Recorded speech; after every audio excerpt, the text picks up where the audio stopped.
This is EcoTricity's EcoTEC Roundup show from Aptera's first and only climate-positive certified renewable electricity provider. We only source from wind, hydro and solar, and we are the leading supplier of electricity to EVs and Aptera. Switch today at ecotricity.co.nz. Welcome back to another roundup of news in the world of clean cars and green energy. Thanks for joining me. We start today's show with sad but expected news. Fisa's Austrian subsidiary, Fisa Austria, has filed for insolvency in self-administration. At the time of filming, midway through Thursday afternoon, Fisa-owned subsidiaries in other countries are not affected, but there's certainly talk of sale of the company assets. We also heard this week that the temporary cessation of production for the Fisa Ocean at Fisa's contract manufacturing partner Magna has become permanent, with the latter confirming it will not make any more Fisa Oceans and simultaneously announcing the layoff of everyone involved in producing the car, around 500 people. We also heard about a Fisa Ocean owner in the US this week whose car was totaled after it sustained a minor door ding that resulted in hinge damage. The reason was the insurance company couldn't get replacement parts. Ford Europe made some strong promises not so long ago about making its vehicle lineup all-electric by 2030, but now that could come with some caveats and the potential for continued ICE vehicle manufacturing. That's according to Automotive News Europe, which suggests Ford may be hedging its bets with its future plans. Talking to the publication, Martin Sander, Ford Europe's head of passenger cars, has said that Ford is still hopeful it can keep its previous commitments for going EV in Europe by 2030. At the same time, however, Ford has experienced a lower demand than it had hoped for EVs and, as a consequence, could keep ICE engines alive in the form of plug-in hybrids beyond 2030, quote, if there's strong demand, end quote. Ford seems eager to lay the future of ICE at the feet of the consumer, but what do you think? The US Department of Justice is allegedly starting a new fraud investigation into Tesla's Autopilot, AutoSteer, and full self-driving technology and the claims made of them. According to reporting from Reuters, Tesla is being investigated to determine if it committed securities or wire fraud by misleading its investors and customers about the true capabilities of each of those systems, with particular focus on some of the statements Tesla CEO Elon Musk has made in the past that could have been interpreted as suggesting Tesla vehicles are capable of driving themselves. While Tesla has not officially made a statement on the matter and the SEC does not comment on ongoing investigations, Tesla did note last October that the US Justice Department had asked for information pertaining to Autopilot and, as it was called at the time, Autopilot full self-driving. While EV sales might not be accelerating at a rate that many of us in the EV world would like, the impact electric vehicles is having on the petroleum industry is making itself felt. This week, consultancy firm Wood Mackenzie published its latest outlook into the oil industry and noted that while global oil demand is set to rise again for this year, a bit of bad news for those of us who want to stop burning stuff, the rate of growth in demand for oil is at the lowest it's been since 2020, when, of course, demand slowed due to COVID. This time, however, that drop in demand is due to the impact that growing EV sales is having on the fossil fuel industry.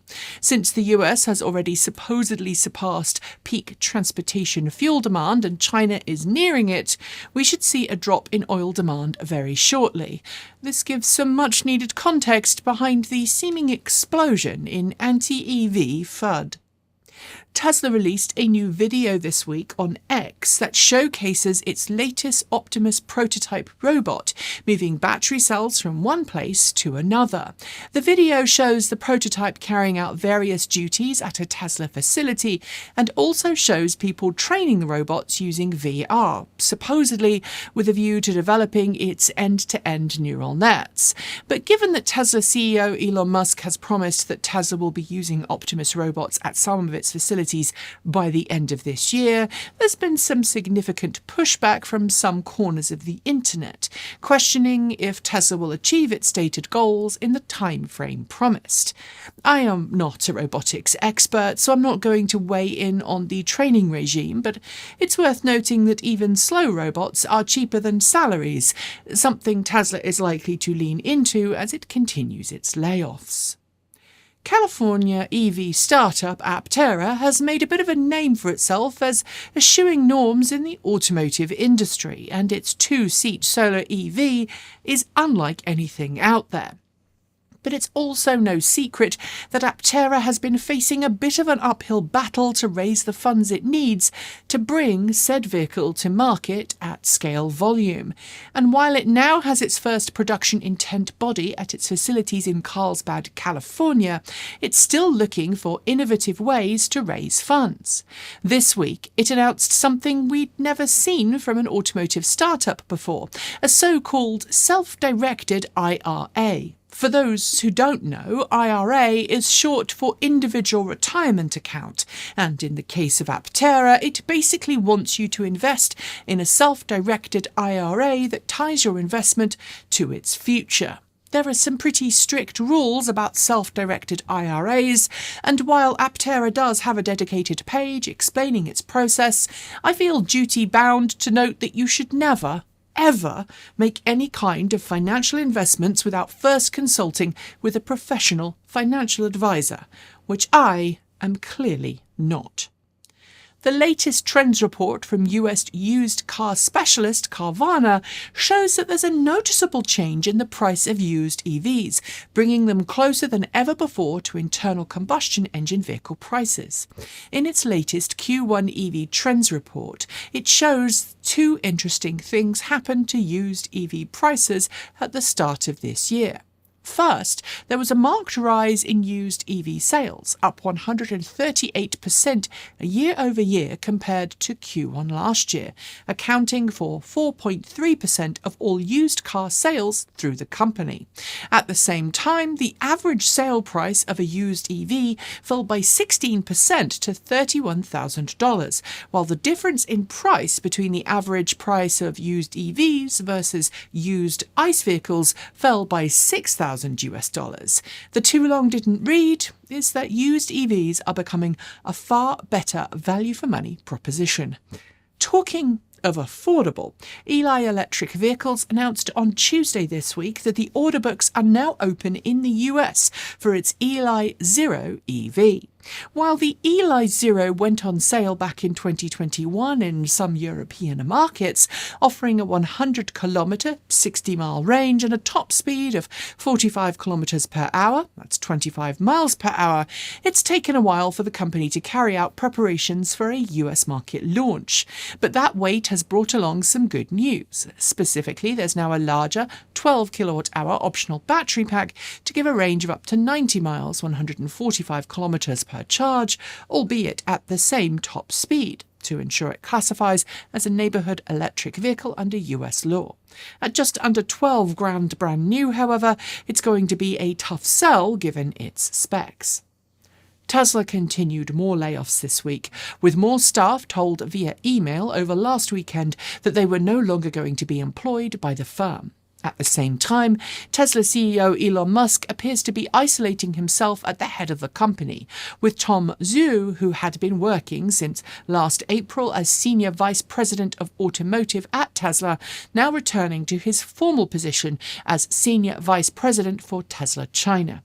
In the very same week, Tesla sent an email to suppliers which seemed to imply that it might not be paying its bills particularly quickly, and adding, quote, "This period of change may be challenging and that patience is not easy when expecting to be paid," end quote. But off the back of Tesla cancelling internship invites for this summer, GM has leapt in, suggesting those who are no longer spending their summer at Tesla consider interning for GM instead. And finally for the segment, eVTOL specialist Lilium has confirmed this week that it's received an order for 20 of its jet eVTOL craft for a customer in Florida. The order, which Lilium is calling a firm order, is from Florida-based startup UrbanLink, which aims to become the first eVTOL aircraft operator in the US. It plans to use the Lilium jet to offer eVTOL service to a range of customers in a 100-mile, 160-kilometre radius of Miami, with primary routes between Miami, West Palm Beach, Boca Raton, Fort Lauderdale and Marco Island. While Lilium has received development certification from the European Aviation Safety Agency, it's still a long way from gaining all of the necessary permits to allow the Lilium jet to be used as an eVTOL taxi in the US. Despite this, UrbanLink says it hopes to have its service operational by the end of 2026. Before we get to the last two stories, I have a question for you. Are you in the market for a new EV? Because if you are, and you live in Aptera, you should totally check out our very own buyer's guide at ecotricity.co.nz. It's packed with all the information you need to pick a car that's right for you, and includes plenty of details about available vehicles, daily life with an EV, and so much more. Follow the link below and start your journey today. We've said it before, and we'll say it again for as long as needs to be said. We need more affordable electric motorcycles in the market around the world. And we'd wager US motorcycle brand Rivian would agree. It's already offering its Anthem for around $6,500 and has just announced a new model that's even more affordable, the $5,995 Rivian Outset. Designed with scrambler aesthetics, this commuter-friendly ride promises a top speed of around 75 miles per hour, 120 kilometers per hour, thanks to a motor that's capable of 14 kilowatts maximum and 7 kilowatts continuous. This places the Outset firmly into a market somewhere between a 125 and 250 in terms of power and torque, and matched with a 4.3 kilowatt-hour usable, removable battery, this could be great for many commuters. Frankly, I cannot wait to try one out. And finally, with the ongoing illegal occupation of Ukraine by Russia, there are some pretty big restrictions on what can and can't enter into Russia from elsewhere in the world. These sanctions include a prohibition on vehicles entering Russia from the EU, but that doesn't stop black market gangs from trying to import in-demand vehicles for rich oligarchs inside Russia. And this week, 2 Tesla Cybertrucks reportedly on their way to high-profile buyers in Russia were seized in Lithuania by customs agents at the border with Belarus.